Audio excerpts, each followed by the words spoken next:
आपल्या परिसरातील ताजी आणि महत्त्वाची अपडेट पाहिजे आहे तर मग आजच C24 तास या आपल्या YouTube चॅनलला लाईक करा, शेअर करा, सबस्क्राइब करा आणि बेल आयकॉनवरती क्लिक करायला अजिबात विसरू नका। मिनी मंत्रालय अशी ओळख असणाऱ्या जिल्हा परिषद निवडणुकीचे पडघम आता पाबळ-केंदूर गटामध्ये वाजू लागले आहेत। तब्बल 9 वर्षांच्या प्रतीक्षेनंतर निवडणूक होत आहे, त्यामुळे अनेक दिग्गज आर्थिक पाठबळ घेऊन निवडणुकीच्या रिंगणामध्ये उतरले आहेत। त्यामुळे पुन्हा एकदा पाबळ-केंदूर गटामध्ये अटीतटीचा संघर्ष आणि नव्या समीकरणांमुळे या गटामधील निवडणुकीस विशेष महत्त्व प्राप्त झाले। पाबळ-केंदूर गटामध्ये अनेक वर्ष पक्षाशी एकनिष्ठ राहून मिळेल ती जबाबदारी पार करणाऱ्या निष्ठावंत कार्यकर्त्यांना डावलून पैसेवाल्यांना आयात करून उमेदवारी दिल्यामुळे आणि मूळ आरक्षणाला धक्का दिल्यामुळे या गटात नाराजी वाढली आहे। बहुतांश या गटामध्ये होतकरू सामाजिक कार्यामधनं आपली उमेदवारी सिद्ध करणाऱ्या 2 मित्रांना उमेदवारी भारतीय जनता पक्षानं दिली आहे। यामध्ये प्रामुख्यानं जिल्हा परिषदेसाठी विकास नाना गायकवाड यांच्या कामाचा आलेख पाहता सामुदायिक बिगर हुंडा मोफत विवाह सोहळ्याच्या माध्यमामधनं या गटामधील घराघरामध्ये पोहोचलेले विकास नाना आणि या भागात दुष्काळी परिस्थिती मागेल त्याला टँकर देणारे व्यक्तिमत्व आणि कोरोनासारख्या महामारीमध्ये अगदी 1000 कुटुंबांना किराणा देणारे दानशूर व्यक्ती, तर अगदी या काळात पीपी किटपासनं तर अंत्यविधीपर्यंत मदत करणारे सामाजिक कार्यकर्ते म्हणून त्यांचं नाव घेतलं जातं।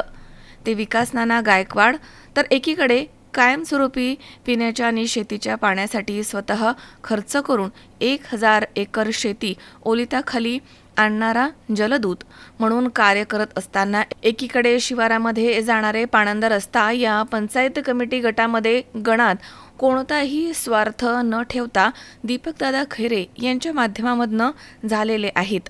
या कामाच्या विश्वासावरती दीपकदादा खैरे या भागाचं नेतृत्व करत आहेत, तर आशाताई साकोरे या केंदूर गणामधनं नेतृत्व करत आहेत। आशाताई यांचे पती संपत साकोरे हे भारतीय जनता पक्षाचे निष्ठावंत कार्यकर्ते आहेत, तर या भागामधील आदिवासी मतदारांसाठी त्यांनी दिलेलं योगदान मोठं आहे। तसेच या परिसरामधील शैक्षणिक भागामध्ये भरीव कामं केलेली असून जलजीवन मिशन अंतर्गत पिण्याच्या पाण्यासाठी महत्त्वपूर्ण योगदान संपत साकोरे यांनी दिलं आहे। त्यामुळे या भागामधील केलेल्या कामांमुळे या भागामधील त्यांची चांगली पकड आहे। त्यामुळे आधी अति जिव्हाळ्याची आणि रोजच्या दैनंदिनमधील लोकहिताची कामं या 3ही उमेदवारांनी केली आहेत।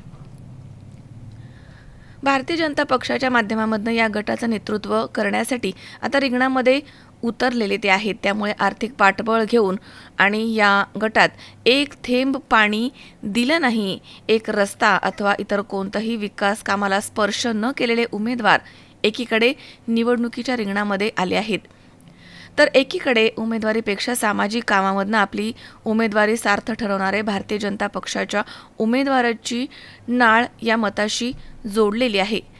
आधी करून दाखवलं मग मत मागतो अशी भूमिका विकास नाना गायकवाड, दीपकदादा खैरे आणि आशाताई साकोरे यांची आहे। तर स्वच्छ चारित्र्य, कोणताही गुन्हा या उमेदवारांवरती नसल्यामुळे या ठिकाणी अधोरेखित ही गोष्ट होते। त्यामुळे पाबळ-केंदूर जिल्हा परिषद गटामधील राजकीय समीकरणं, सर्व गणितं नव्यानं मांडत ही लढत केवळ पक्षापुरती न राहता सर्वसामान्य मतदारांनी हाती घेतली आहे। खऱ्या अर्थानं ही निवडणूक भारतीय जनता पक्षाच्या वर्चस्व सिद्ध करण्यासाठी झाली आहे। दुखवलेले ओबीसी मतदारांचा रोष कोणाला फायद्याचा ठरणार आणि कोणाला भोवणार हे पाहणं आता महत्त्वाचं आहे। तर एकीकडे यामागील आणि आता नव्यानं केलेल्या विकास कामं, पाणी, रस्ते, वीज, आरोग्य हे मुद्दे प्रचारामध्ये असले तरी निवडणूक प्रामुख्यानं वैयक्तिक कामं, जनसंपर्क, वैयक्तिक ताकद आणि पक्षाच्या अस्तित्वाची अटीतटीची लढाई ठरणार आहे। तर ही निवडणूक स्थानिक न राहता भाजप आणि राष्ट्रवादी संघर्षाचं केंद्र बनली आहे। ही निवडणूक म्हणजे भविष्यामधील पाबळ-केंदूर गटामधील आगामी राजकारणाची रंगीत तालीम असून पाबळ-केंदूर जिल्हा परिषद गट हा शिरूर तालुक्याचे नेतृत्व करेल असं मत राजकीय निरीक्षक यांनी व्यक्त केलंय। त्यामुळे वरिष्ठ पातळीवरील नेत्यांचेही लक्ष पाबळ-केंदूर गटावरती आहेत अशी माहिती मिळते। भारतीय जनता पक्ष कोणत्याही परिस्थितीमध्ये हा गट आपल्या ताब्यामध्ये घेणारच अशी ताकद या उमेदवारांना देत आहे। आजच्या या चालू निवडणुकींचं वेगळंच फलित पुढे येणार आहे। याच्यामध्ये कारण काय आहे, एक धनशक्ती एका बाजूला आहे, कार्यकर्ते एका बाजूला आहे आणि वरचे जे नेते मंडळी आहेत यांचे एक पारड आहे. हे काय नेत्यांच्या अदलाबदली इकडून जा तिकडे जा, तिकडून इकडे जा, इकडून जा, आपल्या स्वतःच्या स्वार्थासाठी जाणं, याच्यामुळे कार्यकर्त्यांमध्ये संभ्रमावस्था झाली आणि ती संभ्रमावस्थेचा परिणाम असा आला की मतदारांमध्ये आले. आज मतदार फक्त एकच विचार करतोय, कोणाकडनं येऊ द्या, आम्हाला पैसे मिळू द्यात, आम्ही पैसे घ्यायचे आणि आम्ही कोणाला मत द्यायचं ते आम्ही ठरवणार. आजच्या ह्या इलेक्शनचं एवढंच एक फलित निघणार आहे. याच्यातून कोण निवडून येईल किंवा कसा निवडून येईल याची काही कोणालाही गॅरंटी देता येणार नाही.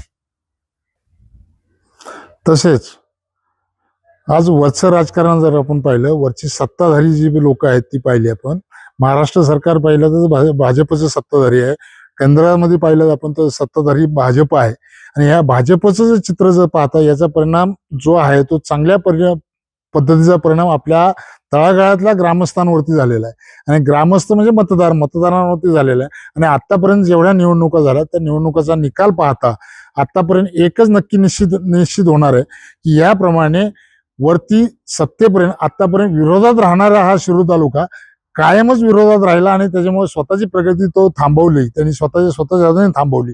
त्याचबरोबर आता सत्तेबरोबर जर गेलं तर नक्कीच प्रगती स्वतःची होणार आहे, हा आत्मविश्वास त्या ग्रामस्थांना, त्या मतदारांना तो आलेला आहे. आणि ह्यावेळेस भाजप एवढं नक्की की भाजप हे 100% निवडून येणार म्हणजे येणारच. तुमच्या मतदारसंघामध्ये जे आता उमेदवार दिले ते त्यांच्याबद्दल थोडंसं बोला. आत्ता जे उमेदवार आहेत त्या उमेदवारांच्या बाबतीत जर बोलायचं म्हटलं तर सोपी गोष्ट, आमच्याकडे आम्ही एका ट्रिपला नेलं म्हणून तो खूप मोठा माणूस झाला अशातली गोष्ट नाही. त्यांनी तळागाळाला ज्या गोष्टीची गरज होती, नितांत गरजेची गोष्ट होती, ती गरजेची गोष्ट ज्यावेळेस होती ती गरज पुरवण्याचं काम ज्या लोकांनी केलं त्या लोकांच्या पाठीमागं मतदार हा 100% राहणार आहे. पाबळ आणि पाबळ पंचकृषीतला भाग जर पाहायला गेला तर हा कायम दुष्काळी छत्रछायेतला भाग आहे आणि या दुष्काळी छत्रछायेमध्ये असताना ज्यांनी आम्हाला वेळेला पाणी पाजलंय, ज्यांनी आम्हाला आमची गरज भागवली, आमचे पैसा अडका वाचवला, त्या लोकांच्या पाठीमागे मतदार हा 100% जाणार म्हणजे जाणार.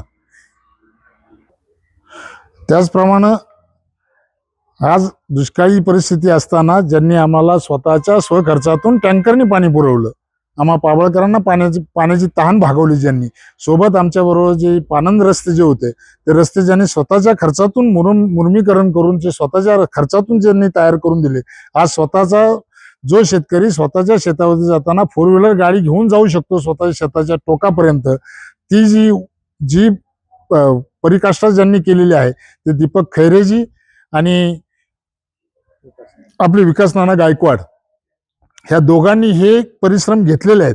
यांच्याबरोबर 100% पाबळ आणि पाबळचे पंचकृषीतले ग्रामस्थ हे जाणार म्हणजे जाणार आणि भाजप हे निवडून येणार म्हणजे येणार. सुनील पिंगळे, C24 तास, पाबळ.